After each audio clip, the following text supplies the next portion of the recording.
Rasululloh sallallohu alayhi va sallamning bir kunlari. Abdulaziz Usmon.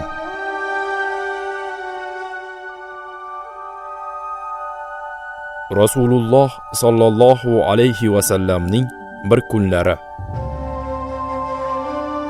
Abdulaziz Usmon.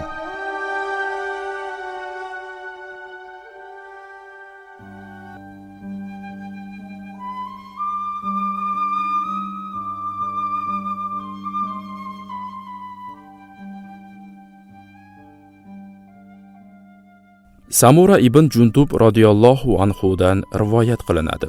Nabiy sallallohu alayhi va sallam namoz o'qib bo'lgach bizga yuzlanib, sizlardan kim bu kecha tush ko'rdi der edilar. Biron kishi ko'rgan bo'lsa, hikoya qilib, Alloh xohlaganicha aytib berardi.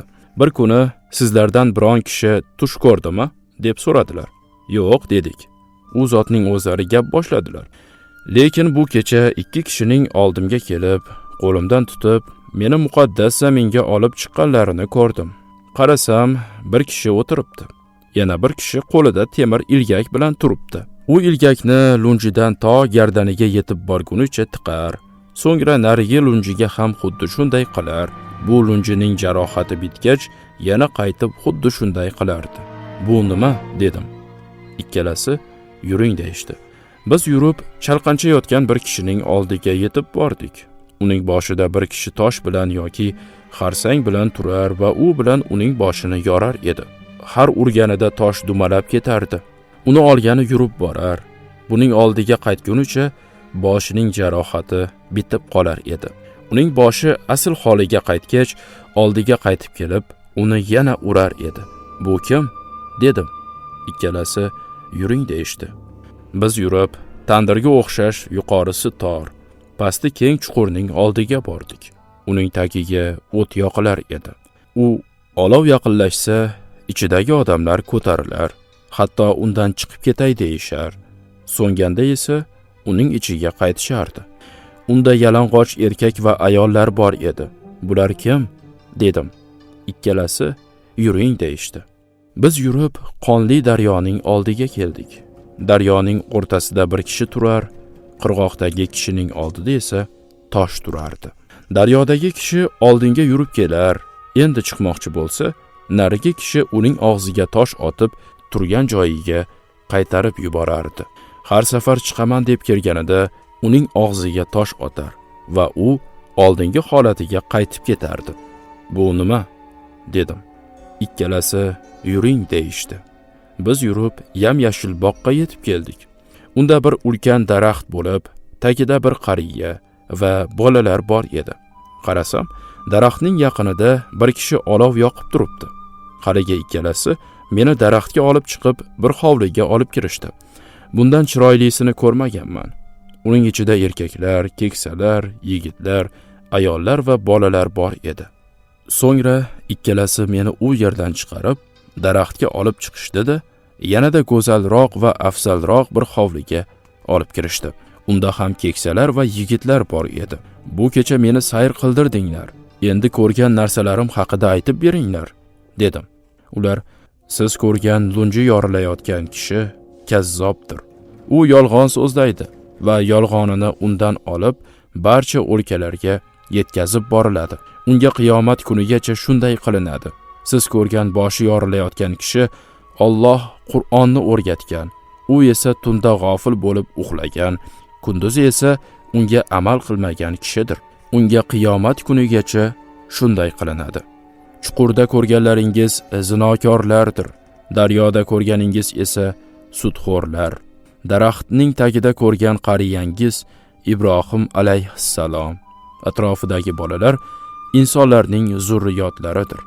Olov yoqib turgan esa jahannam qo'riqchisi Molikdir.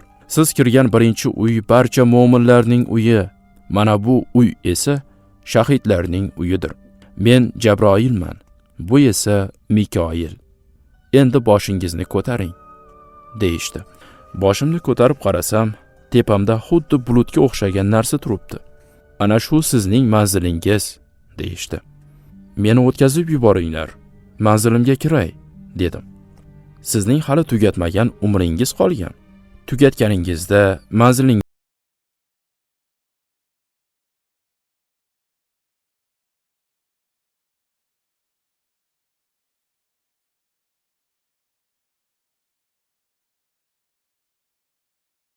Xudo esa sahobalar payg'ambarimiz sollallohu alayhi va sallamning huzurlarida o'zaro suhbatlashib o'tirishar.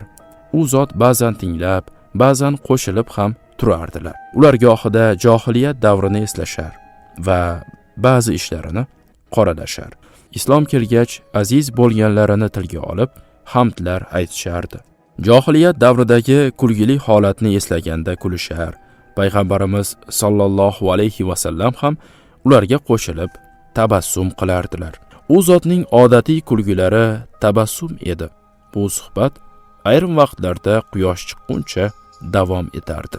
Gohida esa Rasululloh sollallohu alayhi va sallam bomdod namozini o'qib bo'lgach, quyosh chiqquncha namozgohlarida o'tirib zikr qilar va quyosh chiqib biroz ko'tarilgach 2 rakat namoz o'qib olar edilar. Bu namozni o'qishga sahobalarini ham targ'ib qilardilar. Imom Termiziy rahmatullohi alayh rivoyat qilgan hadisda shunday deyilgan. Anas radhiyallohu anhu dan rivoyat qilinadi. Rasululloh sallallohu alayhi va sallam kim bomdodni jamoat bilan o'qisa, so'ngra quyosh chiqqunicha Allohni zikr qilib o'tirsa, keyin 2 rakat namoz o'qisa, uning uchun haj va umraning ajridek bo'lur dedilar. Va yana Rasululloh sallallohu alayhi va sallam haj va umraning savobi to'liq dedilar. Namozdan keyin odatda o'ng tomondan, gohida esa chap tomondan chiqib ketardilar. Sahobalarga ro'para kelganda u zotdan eshitadigan birinchi gaplari: bandalaringni tiriltiradigan kunda meni azobingdan panohingda asragin degan muborak duolari bo'lardi. Hujralariga kirayotganda quyidagi duoni aytardilar: Allohumma inni as'aluka khayral mawliji va khayral makhraj. Bismillahi walajna va bismillahi kharajna va ala Allohi robbina tawakkalna. Duoning ma'nosi: Allohim, sendan kirish va chiqishning yaxshiligini so'rayman. Allohning nomi bilan kirdik. Allohning nomi bilan chiqdik. Robbimiz Allohga tavakkal qildik. Uyga kirganlarida birinchi qiladigan ishlari misvok ishlatish bo'lgan. Garchi og'izlari mudom xushbo'y bo'lsa-da, ummatlariga ta'lim bo'lishi uchun misvok ishlatardilar. So'ng ahllariga salom berar va ey ahli bayt, qandaysizlar deb hol ahvol so'rardilar. Har bir onamizning hujralariga kirib, alohida salom berib chiqar, ularning haqlariga duo qilardilar.